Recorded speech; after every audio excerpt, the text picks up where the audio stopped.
Hello guys, rice మిగిలిపోయిందండి night. అయితే నేను చద్దన్నము లేదా పెరుగన్నం అంటారు కదండి, అది తయారు చేస్తున్నాను.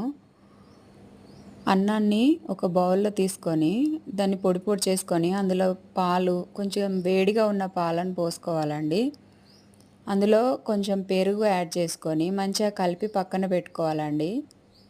రాత్రంతా మూత పెట్టి పక్కన పెట్టుకోవాలండి. అది ఉదయం లేవగానే బ్రేక్ఫాస్ట్గా తీసుకోవాలండి. చాలా మంచిది హెల్త్కి. చాలా పోషకాలు ఉంటాయండి ఇందులో.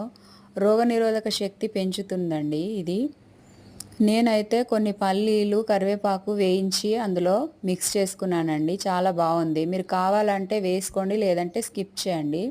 ఈ వీడియో నచ్చినట్టయితే లైక్ చేయండి, కామెంట్ చేయండి, సబ్స్క్రైబ్ చేయండి, షేర్ చేయండి. Thank you for watching.